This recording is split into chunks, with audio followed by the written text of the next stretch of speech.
Hi, everyone. Thanks so much for joining us today for this very special episode. We are trying something a little bit different today on Means of Creation. We're just having a casual conversation between me and Nathan and Adam. And we'll also just kick it off by giving our takes on recent news, things that we've seen come up on social media recently, and answer some past guest questions. And then we'll take live audience questions. So hopefully that sounds good to everyone.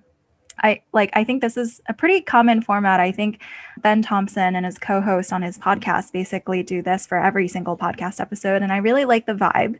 And I think given that there's so much happening in the passion economy, it's fun to have some time to just digest the news, discuss it with each other, step back from having guests and peppering them with questions. So my first question is, Nathan, how's your week going? Yeah, my week is going good. It's fun I put the Discord, by the way, in the chat, and it's fun to have a more casual one of these. But basically, the thing that I'm very curious to talk about is we'll interview them in the future, hopefully. But Wes and Gagan's new cohort-based courses startup, which is interesting because I think there's a lot of course platforms. I thought that was like a pretty well-served market, but maybe there's something new to be done there. I'm really excited about this one. I think there's been so many. You invested, right? I invested. Yeah. Yes, I invested. I'm an investor in the company, so I am biased here, but I think it's a really interesting. You invested because you're excited, so you're totally skin in the game. Yes. I think online education has followed this really interesting arc over the last decade. And I think the promise of the internet being able to deliver a really high quality education to everyone in the world has been something that's been a bit of a North Star for every entrepreneur and VC in this category.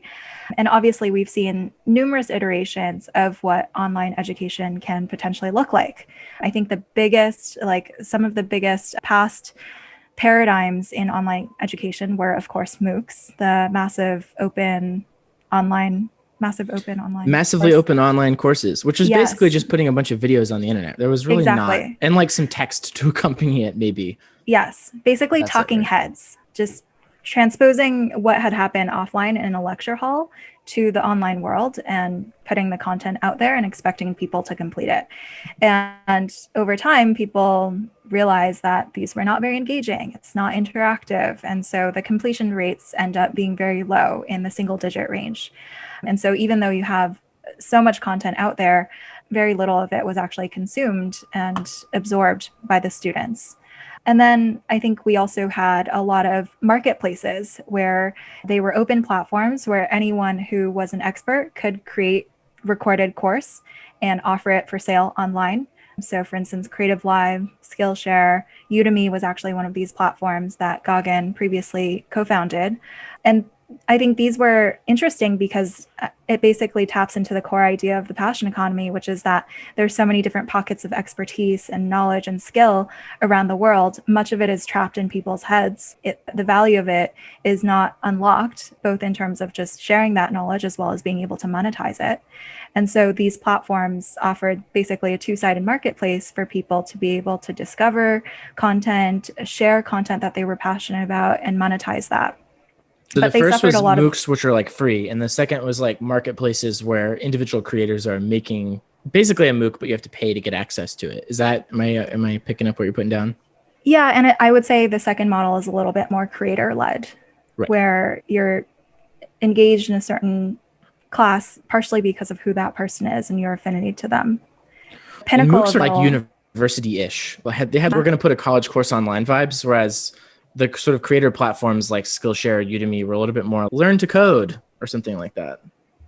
Exactly. You were enrolling in them because of the topic, because of what the institution was, and then it transitioned to more of a person-centric model. And the pinnacle of this is probably masterclass, where you're taking a class from a celebrity, an expert that you really admire. You're enrolling in the class not so much to learn tennis, but to learn tennis from Serena Williams. And I think that model is really interesting. It almost blends together entertainment and education, and it's such high production value. It's like a beautiful piece of videography that people just want to purchase and access. I think recently during COVID, there's been a ton of new education content that has been surfaced that is that is live in nature, this being, one of them, where people are leveraging video and like video conferencing to be able to deliver knowledge in a live format. And that encourages more intimacy, more engagement with the audience. There can be audience participation, Q&A, recognition of students, etc. And I think a company that has done this model really well and has iterated on it is On Deck, the On Deck Fellowship. So it's a blend of live sessions with different experts. Plus, there's also a community aspect. So it resembles what we have going on with Means of Creation, where we have the live sessions, the community on Discord, plus on Twitter, plus a bit of asynchronous content in the form of our newsletter, all of the podcasts we publish afterwards. And I think that the learning has been that these cohort-based, this mix of async plus synchronous plus community, it creates for a really engaging experience. Where people feel like they're part of an experience together. There's a shared experience. People have that in common, and it actually enhances the learning experience to be able to go through this content together with a group of students who's experiencing it at the same time. It is the model of a college or going to school in the offline world, but adapted to the online world. So do platforms for courses now like not do this? Because I thought that there was already like, isn't like Tiago Forte's like building second brain stuff, or Dave Perel's or Passion stuff, they're already the cohort-based courses. What are like the tech options if you want to create that kind of a course now, and what was lacking about them? Yeah, so my impression is that it is possible to create a cohort-based class right now using all of the tools that exist out there. It's just hard to do it. So you have to stitch together a bunch of different pieces. You have to use another platform for the community aspect, or Slack or Circle or something like that. You host the video somewhere, then you do some live sessions on Zoom. It's like the pre-Substack problem of creating a paid newsletter. I was just thinking of that because I remember when I first joined Substack, this is like in the very early days, and I would describe it. People were like, "Can't you just do that with WordPress?" And I was like, "Technically, but it sucks." And some people will do it, but not only is it a pain to put together, if that was all it was, and that would be like fine, but whatever. But it's a worse experience for users because the system is not designed for the thing you're trying to make the system do. And so it's more painful for you, and it's more painful for your users, which is like the really bad thing. Precisely. So that is where Wes and Gagan's new company comes in. That's cool. So they're building a platform to make it easier to create this cohort-based course with a mix of asynchronous content plus synchronous live classes from the instructor, plus a community component of all of the students. So I'm really excited for it. There's a slate of really high-profile instructors that they've gotten signed on that I can't talk about yet, but stay tuned. It's going to be launching early next year. Interesting. Adam, I'm curious if you have looked much into the course world. Yeah. One thing I think that's especially interesting about this one is that it's taking a segment, because I'm sure on Teachable or even some of the MOOCs, right? Like people are having successful businesses outside of the cohort-based model. And I think what's interesting is that this company is taking a segment, and like you said, there's a couple of disparate tools to pull it together and building a whole platform for it. And that can often, by like giving creators the tools, it can often attract more creators and create a whole ecosystem. And I think the Substack analogy is like perfect, where again, it was possible before, but it's just like when there's like a kind of a cultural thing where a number of high profile creators and investors and like the whole community gets around something that's like new. And this is actually a thing, like paid newsletters, just like easy to spin up, easy to get going is a thing. I think the same thing with cohort-based learning. And another thing I think is interesting that's really exciting is that, yeah, I think some of the educational outcomes of previous ed tech stuff were, especially what I'm thinking about MOOCs in particular, is that they served a certain need, but it was a lot of the stuff was pretty shallow. It was like you said, take a couple of video courses or do some things like that. And certainly there were some outcomes that were really successful. But I think some of the cohort stuff, I was like poking around some studies earlier when I first saw the announcement, I think yesterday, and there's some studies out there that show that there's like better retention and better like educational outcomes for cohort-based things. So I think another thing that's very interesting about this company in particular, from my point of view, is that we're like slowly like iterating on, how can we not just provide tools that consumers will pay for a creator in some sense, but also lead towards better knowledge retention or preparation for jobs or whatever the outcome may be. Yeah, totally. I think cohort-based is like another name for accountability. It's how you deliver accountability. Yes. And I think this is why communities and community software, community platforms is having a moment as well, is because that sense of like accountability, interest in a shared outcome, a sense of you're not just out on your own independently going through something, but you are part of a larger group of people who are interested in a certain thing or desiring a result in common with them. It actually creates a lot of incentives to continue going.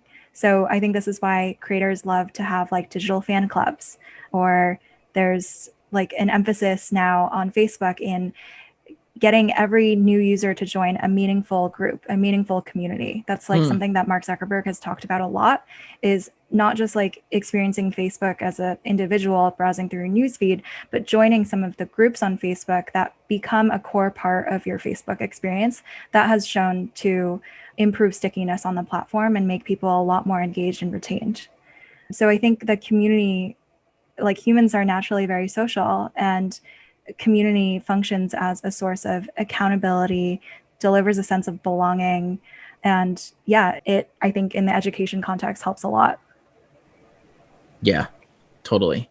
It's so, to me, one of the things that's so interesting about all these things is like there's something that Adam said that kind of resonated with me, which is part of it is like the technical innovation to make it possible to do the thing. But maybe the bigger part is just putting a flag in the ground and saying, this is a model that works and more people should be doing it. Yeah. Okay, cool. We can talk about all the benefits of cohort-based courses, whatever. But I guess one way to popularize it is just to do it yourself, like the Ben Thompson or the Tiago Forte or the David Perel or the On Deck, who are already doing courses with the cohort-based model. But I think it doesn't seem to gain traction almost until there's some platform that is going to like really put in a lot of energy to making other people successful at the model. Because like Ben Thompson inspired people to do a similar thing, but is not putting energy into making other people directly successful. The Substack is like building features, it's selling people on the idea, it's gathering data, it's building confidence, it's pitching people, it's investing in people like with an advance to help them leave their job or whatever. There's a lot of active things they're doing that it's, if we want to talk about why paid newsletters are a thing now, it's like not a mystery. It's because of actions that Substack is taking. And like, also it's because the model just works. And that was independent of Substack and pre-exists Substack. And there's other platforms that are doing something similar. But I think that it's the actions that the platforms take to make it a thing that I think really tend to snowball. And it's so interesting because beforehand, people were like, you know, how many writers will like really do this? And you can't look at the market for something like Substack or this new company that's doing cohort-based courses and say, oh, it's the people who are already exactly doing that thing. Because like I think that the meme of you can do this thing and it's a good idea to do because it's a model that works is like maybe the more important part of the business than the software itself. That's really interesting. Yeah, I think the Substack founders have mentioned that Ben Thompson was someone they looked to, whether they were like thinking about the model. And I imagine that if you looked at Ben Thompson's revenue as a total percentage of total paid newsletters now, it's like minuscule, which is honestly pretty cool that it could be an inspiration and then just extend the whole ecosystem, which I think is also possible for this new company. Yeah. I think this is a really great transition point to talking about another topic that we have in here, which is how can platforms enable a lot more creators to be successful than just a tiny segment of them. So this is something that Greg Eisenberg had tweeted out, I think yesterday. But basically the earlier part of his tweet storm was the secret of the creator economy is that very few creators are actually making money. There's a lot of creators, but most of them are making next to nothing. And he drew in examples from Spotify and a few other platforms. I think Substack is probably actually quite similar, where there's a small number of creators and writers who are earning a lot of money, and then the average earnings is probably relatively low. Same with OnlyFans. There's a few girls who are making millions of dollars a year or per month or per week. And then I've heard that the 50th percentile makes something on the order of $500 a month. And so his question that he posed was, how can we make the average creator more money? And I put forth this idea of universal creative income inspired by UBI, which is that basically creators get a stipend from the platform if they are creating great content consistently. I love that. Also, that's something we're doing / want to do with creators that we work with. And I think it's going to be really hard for a platform to do because they have to spend money on content and cultivate talent and like provide services that are going to make the talent more likely to pay it off on the back end. But I think a publisher can, where it's, if that's your kind, you are a publisher functionally at that point. If you're like paying people to create content, I think you are. But I think the way you structure it can be really different than traditional publishers, where it's more like cover you while you're getting started. So you have the confidence that like you can pay your bills and like we believe in you in the long run that it's going to pay back basically. And then there's like the profit share as it grows. That's more like a platform basically than a traditional publisher. Yeah. I have two interesting kind of analogies, if you will. One thing it reminds me of is Acquired FM, which is a podcast about technology company IPOs and acquisitions. They had an episode on the NBA. And I think this is actually an interesting corollary where it's like in the NBA, for example, each team shares in the revenue with all the other teams so that it's much more kind of collaborative. And if the whole league wins, then everybody wins, rather than I think some of the other leagues, it's more that if a single team wins, then they win and not as much the other league. And they've done some interesting things with their being very promotional of their players as well, that other certainly media companies and things could learn about. But that's what that reminds me of, is that it would center everybody around the platform rather, and trying to grow that, the whole ecosystem, where it's like, can you imagine all, again, TikTok creators or teachable teachers being very incentivized to grow the whole platform, which it could actually be quite an incentive for the platform themselves to encourage something like this, rather than having some sort of conflict between them. And then the other thing it reminds me of is, I can't remember the name and I can look it up, but there was a startup that I saw that was basically doing, I can't remember what it's called, but basically it was like if you were, they say they started with baseball players where they had a bunch of 5 or 7 rookie baseball players sign something together and agree to share a percentage of their income together to reduce the risk between them. And they were extending into other places, like with MBA students or whatever, with the kind of recognition that, pooling. Thank you, Koi. Yeah, so that they recognize that there's some risk and luck involved in the success of each person, but that they were willing to trade some of that for some of the, like, basically kind of insurance. So I think that's another interesting thing that would be maybe beneficial in some certain circles and stuff. There was a question in the chat about like, where did this idea come from?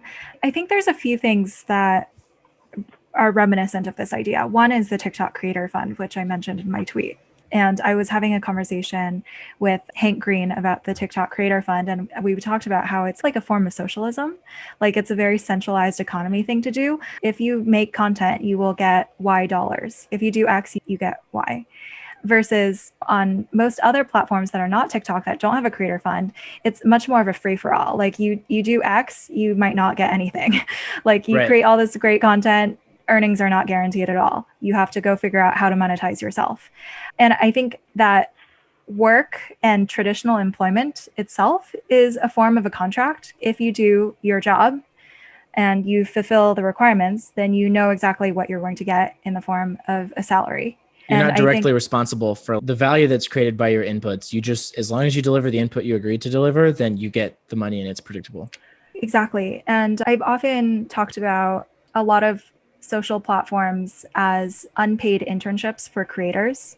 Like they're doing a lot of work and creating a lot of the value, but they're not getting paid for it. Right. And the platforms are earning revenue. Like there's a direct connection between how many views you drive versus what advertising CPM you get.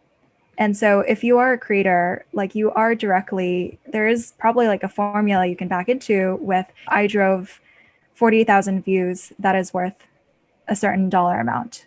It's just that most creators don't see any of that today on Instagram or Facebook or etc. And so the UCI idea was inspired by all of those different threads of thought.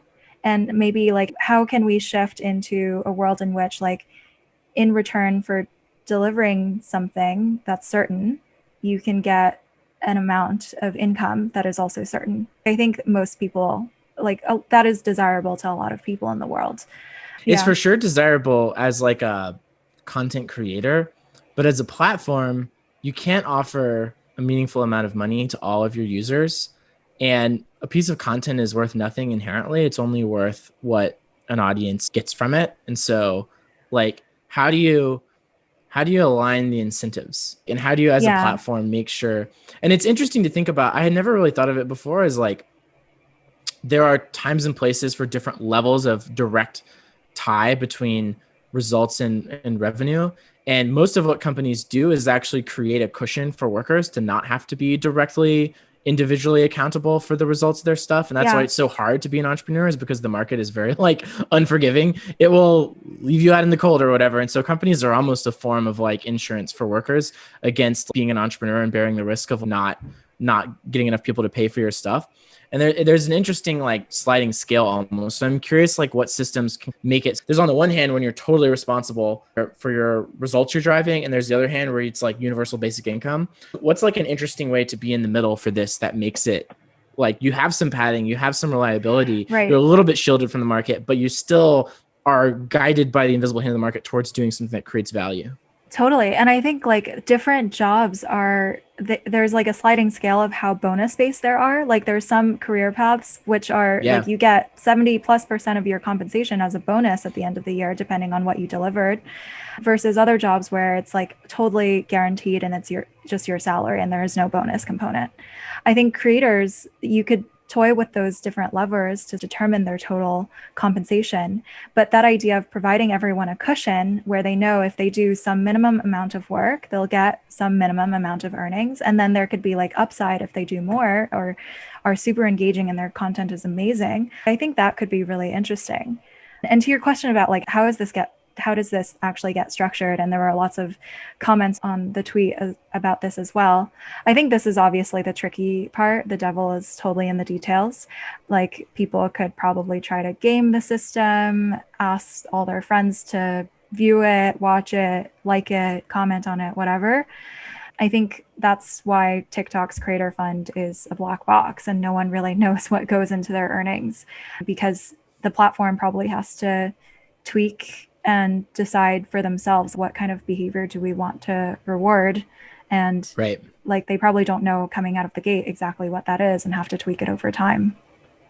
It's funny how the black box breeds conspiracy thinking though. It's tap the share button, then click more, then double tap and see if you can see the different color that the heart becomes or whatever. Like on the For You page, there's so many elaborate things to like do something, anything that will like make the algorithm reward the thing with For You page views. But it would be interesting to talk about like practical ways that platforms really could do this. I don't know if either of y'all have any, or media companies could structure things differently, right? Because there's like a fuzzy line between, you're basically an entity that sits between people directly creating content and people consuming content, which either generates revenue from ad dollars or generates revenue from subscription or other types of payment dollars. So like media companies and platforms both like fit that description. I'm curious, are there any examples that come to mind that could be like implemented today by some company?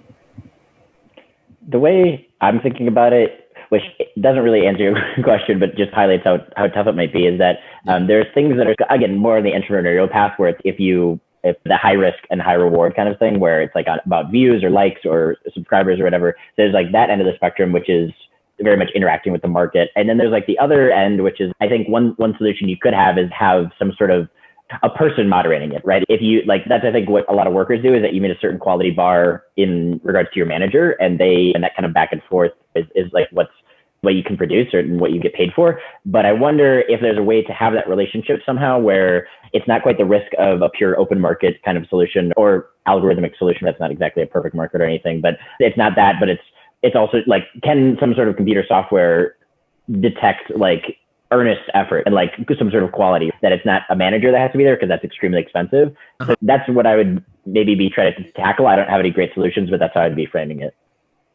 I think YouTube's Adsense program is already a version of this, of UCI, where if you're like, I think if you're over a certain number of subscribers on YouTube, you are eligible to participate in AdSense and earn revenue on the platform. And you get, I forget the exact rev share that they have. I think it's something like 50-50, but I might be wrong. Don't quote me on that. But you basically get a percentage of the advertising revenue for all of the ads that are played during your video, either like it's a pre-roll or like mid-roll, etc. I think you could easily translate that to the Instagram world, where there's ads that are sandwiched in between all of the stories, and you could divvy up the ad revenue and share ad revenue back to creators based on how much engagement time was produced by their content. Yeah. Like the attribution is a little less clear because it's not directly tied to a specific video the same way it is on YouTube, but you could still proxy for that by time spent or something. Yeah. I like that. Koi said that basically he sold knives in high school, which is awesome. I feel like kids got suspended for that, but maybe not literally in your high school you sold the knives. Maybe while you're a high school student, you're a knife salesman. This is the thing. There's like a company called Cutco, I think, that lets really? young people sell knives. It's all nice. Yeah. But anyway, basically you get paid like a small amount for the inputs, and then you get paid a bigger amount for the results, which is like actually closing a sale. So it's nice where you're like de-risking the effort to some extent for someone, but like really the upside comes when you get results. And so you'll probably stop doing it if you're not getting results. And that's probably best for you and for Cutco. Interesting. Also, I loved Soren's thing in the Q&A, which is like maybe a good proxy for value is retention, which I think makes total sense and has a lot of implications for, I think, us actually. What if we compensate based on retention more so than like just engagement metrics or whatever? Because I feel like that really is the best proxy. You can make something maybe go viral, but like people aren't going to keep coming back to the same creator unless they really genuinely like it. And so it feels like that's a really heavy signal that you could even detect pretty early on, like off of a small base. If there's like pretty good retention, that probably really says something. Yeah, I think it depends on how the monetization model of the platform as a whole works.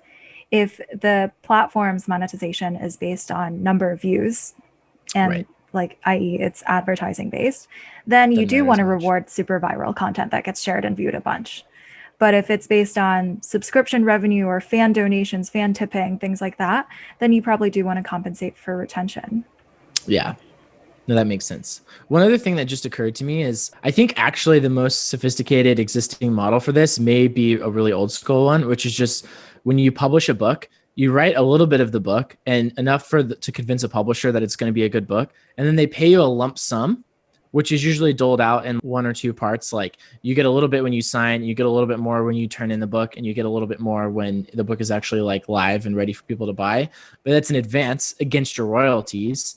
And then as people are buying the book, once you've earned out your advance because your royalties have surpassed the amount that was given to you by the publisher, then it's all gravy and upside from there. And so but you don't have to return it if you don't earn out your advance. So that the money is guaranteed to be yours. And so it makes sense because it's like a book is a discrete project that they would bid a certain amount of money for you to do the work for the book. And then you share in the upside on the back end. It's really smart. And a lot of what we're doing with our deal with creators is to try and figure out a book publisher like model, but adapted to the case of recurring revenue. That's really interesting. That reminds me of the origin story of Patreon too.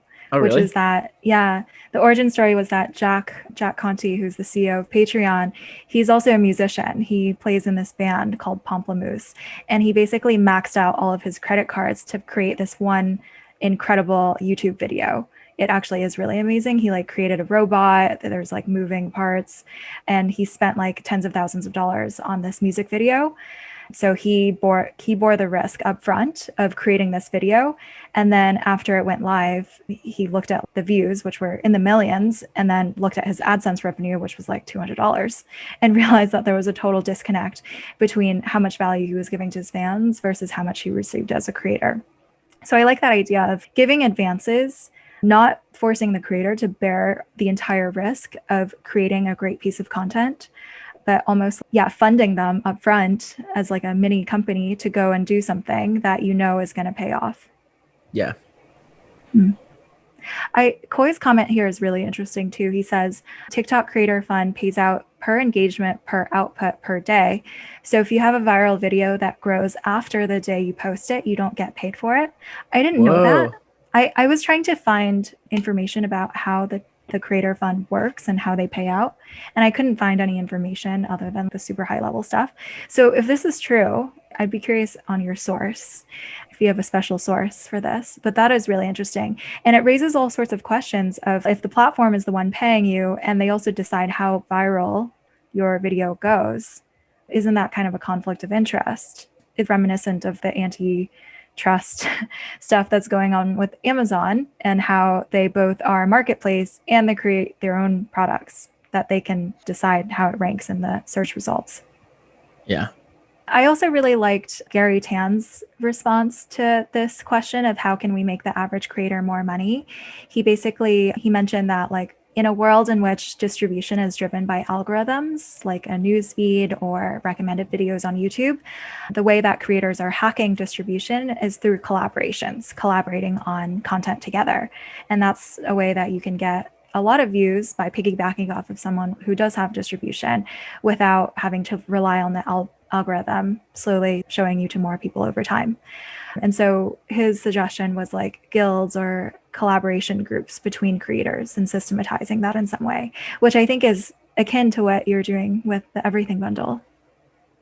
Yeah, definitely. Well, and when you just said that, it made me think, I wonder if we could do, let's say this show becomes really successful and you've got a bunch of people that want to create similar type stuff and you would have the best judgment. So what if it's like with the music label, there's like imprints. For instance, I don't know exactly who decided to sign Drake at Universal Music, but I'm pretty sure it wasn't some like C-suite executive at Universal Music. It was probably like Lil Wayne who had Cash Money Records and found artists to sign like Drake, Nicki Minaj.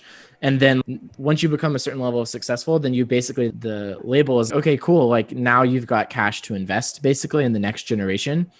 And it feels like there needs to be a similar structure for lots of different forms of whether it's courses or other types of stuff, basically.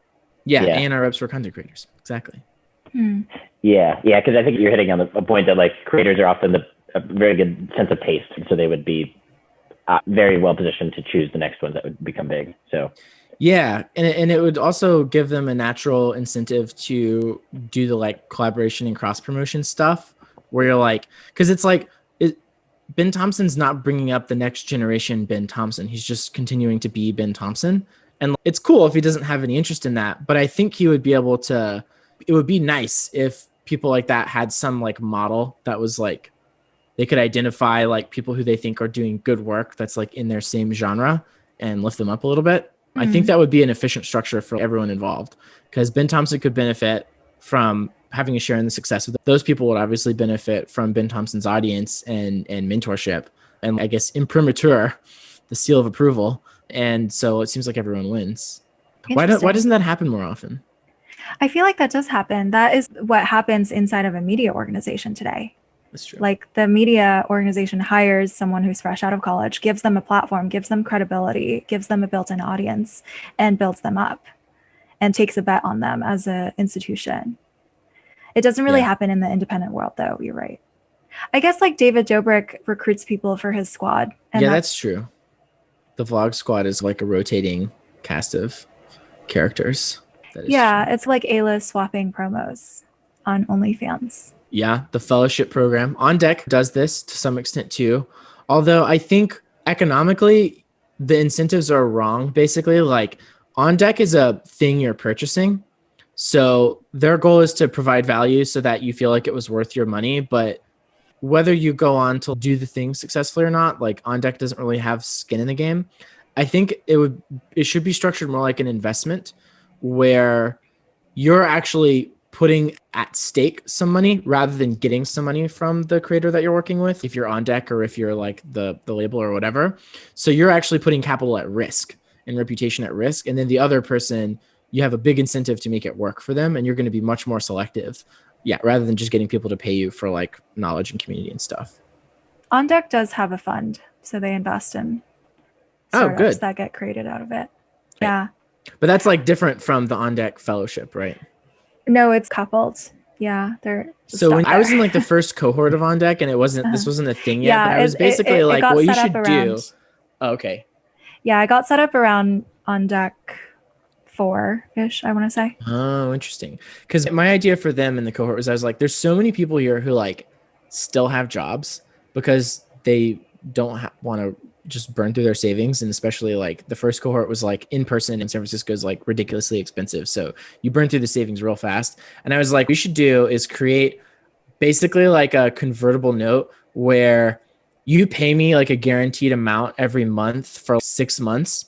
And it converts into, I pay it back interest free from my salary if I go get a job at the end of that. And it converts into like equity in the company if I incorporate with a new startup. Yep. Is that what they're doing or is it? Yeah, I think that is one of the models that they're pursuing. Yeah, and That's they cool. have there's a fund as well. There's a runway fund, Like a more of a normal, like just venture fund. they'll do safes in Yep. startups that are already Yep. incorporated kind of thing. Yeah. Yep. I was like pre-entity is like the new frontier of fundraising, basically. Yeah, like how do you fund a person before they even start something? It's like the idea of pre-subscribe. I'm curious your take. Do people want to come up too? Raise your hand if you want to come up and join us. Laura, how's it going? It's going well. How are you? Good, good. Thanks for joining us. Yeah.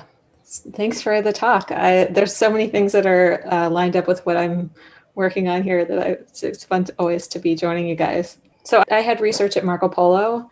So I'm working on Marco Polo, but we're also making a new product that's basically private Patreon for coaches, if that makes sense. Yeah. Coaches can deliver coaching through this platform, own the whole system, and it's super interesting because there's so many similarities, and maybe it will end up being that we'll also work with creators as well. We do have a few kind of podcast people and influencer type people who are testing it, but is Marco Polo the video messaging? Yes, it is. Yeah. Oh, okay, cool. So it's basically asynchronous video delivery of coaching. Because interesting. Of course, working on coaching is a very time-consuming thing. So for both sides, if you can make it asynchronous, it frees up a lot of time to be able to create this type of content. Yeah, and this is more like informal but the business model, Marco Polo has taken a stand about like ad-based business models. We are doing this in a way that's like totally algorithm free, and it's the creator really owns their own space and can charge. They get to set the pricing and figure out kind of their own marketing, et cetera.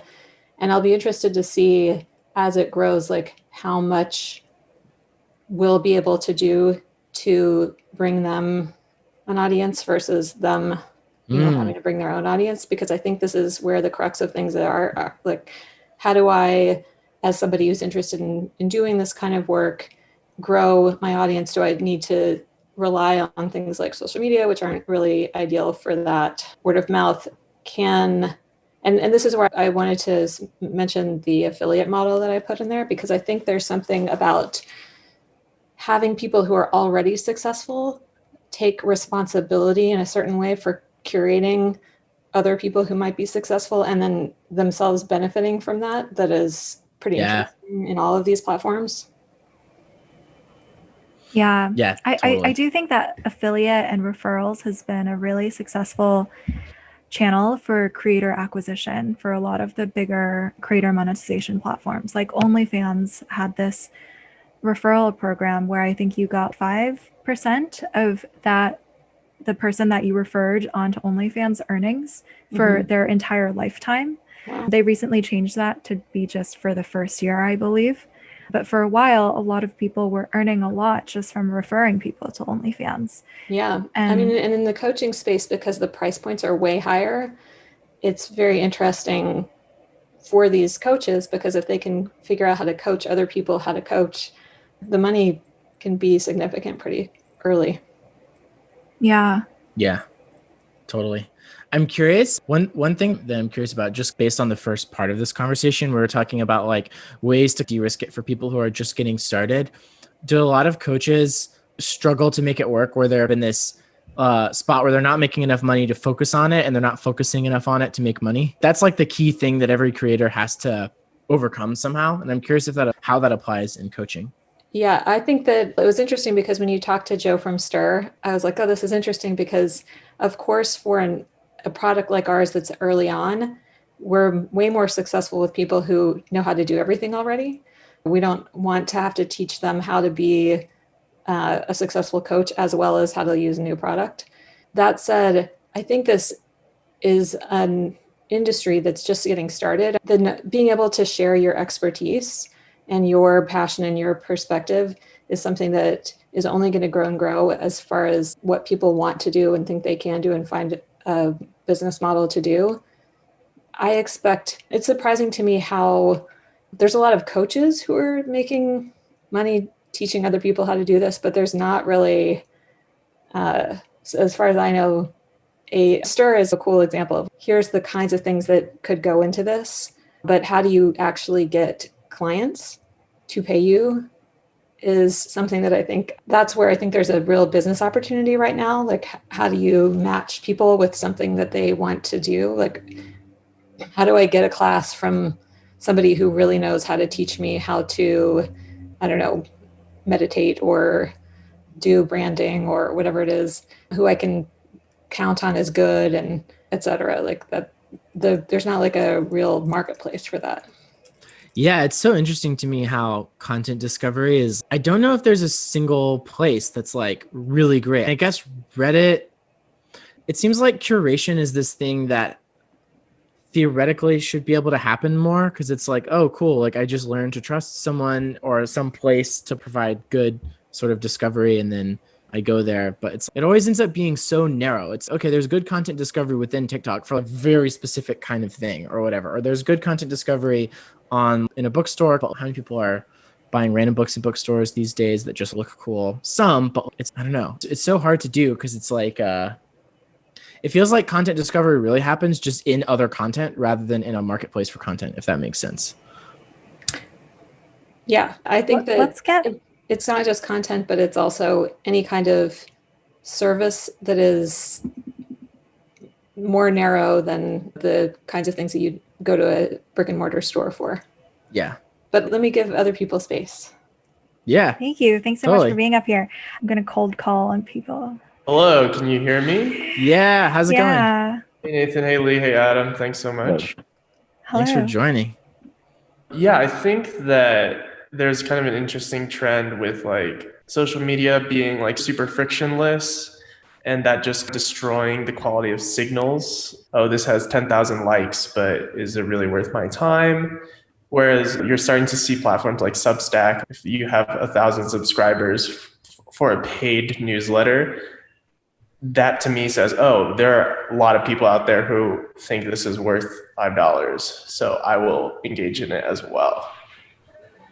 And I think, friction, like paywall as friction is like the first of like many forms of friction we will start to see. All right. Let's get him up here. Can you guys hear me? Yeah. How's it going? Hey. Hi. Hello from Canada. It's something we're obsessed with our work and our platform. And I think to your point, it also matters I guess you could say the fidelity of the content. So obviously if it is a string of tweets, it's hard to judge how people are paying attention to something versus if it's a long form article or even medium form or there's mixed media in the stream, it makes it easier to differentiate patterns of attention. And that already gives you a better sense of like what is a view? What is contained within a view? It's almost like views within views. And then you can start optimizing for that and making interesting ratios. But I also think like this idea of proof of work as it relates to engagement. So can you just comment, and is a comment that just happens flippantly the same as a comment which you pick up a certain number of words even? There's very basic things you could do. Or even connecting, did somebody actually read it before they commented? And I just think right now, because of the advertising foundation we've all adopted, we tend to not even consider these options. I'd be curious to see how platforms with more friction kind of scale, because humans psychologically love to just have super simple heuristics to base their judgments off of. And so I'm interested, do you think that like systems with more friction have the potential to scale? Are people willing to engage with things just because they think they can get a higher signal from that friction? I think Alex Danko talked about it recently, and I know a few others have this idea of friction actually being part of gamification. And when you're playing a game, it's a bit of friction, but just enough to keep you in a flow state, basically. And I think friction, when done well, especially when we talk about, I think is it Darcy Kulikin was one of the people who said like the future of successful communities is going to touch on this kind of gamified engagement, or it feels like a game. And so I think friction can be part of making a marketplace or a community feel a game if you do it right. Friction doesn't have to actually end up feeling like friction. It can feel delightful if you're always catching up and always just a step behind. I think there's something definitely to be said for scarcity also as a form of friction. Like when there's so many things in front of you that you can choose from, this is like not an original idea at all, but it's tough. And one of my favorite apps that I've downloaded recently is The Atlantic. The Atlantic has really good content, but the home screen of their app, you scroll and there's a bottom. you can only scroll so far. It's here's what we've got for you. And it's presented in a really nice way because it's like a magazine. It's not like algorithmically assembled. It's human assembled. And it's like this interesting little daily, it's almost like an email where it's like curating the stuff that they have, but it's in an app and it just feels a lot nicer. And then in their app, you can go in and find other articles and other sections or whatever. But I find myself coming back to that screen a lot where I'm like not using a lot of other news apps for whatever reason. But that one I keep coming back to because it just feels like there's a bottom to it and I can make it a ritual where I can finish and I can celebrate. If I could just add one more thing, I did want to ask what you think about around metrics and value of engagement, the idea of giving people more power over the algorithm. Because right now it feels like the weight is almost entirely on the platforms to define the algorithm. And it's kind of, you don't really know, there's like a black box, you do what you will and it happens, versus more explicitly saying, look, we're going to let you make deliberate decisions about what you see more clearly of like 80%. And we'll just tell you like 20% is going to be the algorithm working, our algorithm working for you. And I feel like right now people are so conditioned that they subscribe to things, but then you say, I want this to appear first, but you don't know what's going to appear first. And it gradually just becomes totally out of your control. Yeah. And I feel like that's an indicator as well, because if people were more in control and had more deliberate in their decision of what they're going to see, that could count a lot as well in terms of how people should be compensated. Whereas now I feel like people don't really feel like they have absolute control. Totally. I think that Twitter should actually just have a version of the app where it's like a fire hose and you can build your own algorithm and there's a marketplace where you could use other people's algorithms. And there's not one best algorithm. I may want to switch between different algorithms, like depending on my mood or depending on what I'm interested in. Show me controversial stuff. Show me people that are getting ratioed. Show me just things that are like the most popular things across all of Twitter today, or like across all of Twitter the past month or something. Like there's like different ways of filtering and sorting tweets. And that's interesting that I feel like Twitter is actually an example of a platform that I would say there's actually relatively high degree of user control over there's an explicit follow. And when you first start on Twitter, you have to follow people, otherwise your whole feed is empty. And so that explicit follower model to fill up your feed, it introduces quite a bit of friction. And if I think of like the social landscape, I feel like the platforms that have been the most successful in terms of growth and high amount of usage per day, it's the ones that have reduced friction the most. Yes, I think that's a really good point. I also think that there's a certain type of user that would really love it. And I think you're right that you basically want to have out of the box really good experience. But I think assuming the out of the box experience is really good, it doesn't necessarily harm you to give people other options too, if they want to go out of their way to find it, if that makes sense. Yeah. I think what I grapple with is like what is great for business success, like what is really great for these platforms to grow and become huge and become valuable is at odds with what is good for users' mental health and sanity and content quality diet. Like I think those two things are in opposition. This is the issue with filter bubbles and subscription content leading to more fragmentation and filter bubbles too. I think like even though subscription content is really great for helping people to build businesses and monetize, and it improves the quality of content that you read, like it leads to a world in which everyone is just siloed off and like their views are affirmed and they only pay for what they agree with. The Societal Cost of 1,000 True Fans by Sam Lessin. Yeah, that'll be a fun one to talk about. If y'all don't know what I'm talking about, Sam Lessin wrote an interesting column in The Information where he has his modest proposals column, and it's very good about this topic, right? Yeah. He talks about basically the societal cost of 1,000 true fans. 1,000 true fans was this idea that Kevin Kelly wrote about a decade ago. And it specifically is Kevin Kelly's original blog post is about creator monetization and how creators can make a living on the internet by not being mega famous, but by just having 1,000 true fans who pay them like $10 a month. And through that, like you could get an income that can sustain you without being mega famous.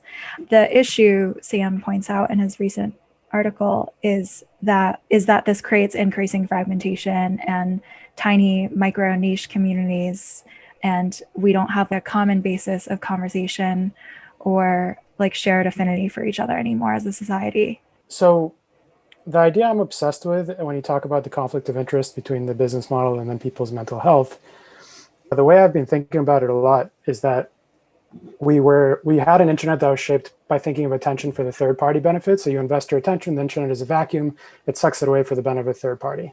And then we've gradually transitioned to second party, where it's somebody justifying your attention and trying to get you to pay for it or take an action to subscribe. And what I'm really interested in, because again, you as the user you don't get a really tangible feedback, it's still a vacuum. And I'm interested in the first party benefit where, as we talk about knowledge and the importance of expertise, your attention being valued as learning. So all this attention you invest being validated, recognized, and being used for you as the reader to prove what you're competent on. And then it becomes a first party benefit. And I find it interesting too, because when we talk about the big platforms monetizing in the way that they have, they don't actually need to, I don't think. Like, you don't have to make your money that way. One thing I find interesting is that digital advertising market is about 330 billion. But then if you look at the combined online learning and development markets, they're almost 650 billion. So if you were to treat attention and engagement directly as first party benefit in the context of learning and your competence, then maybe people could make even more money. So yeah, just something I've been thinking about a lot, thought I'd share. Definitely. Cool. So it's 12:07. We've gone on the Pacific Coast. We've gone longer than we normally do. This has been a lot of fun. I could talk about these topics all day. This was really fun, guys. Thank you so much for being here. I'll see you guys back here next week. Thank you so much for joining. Bye.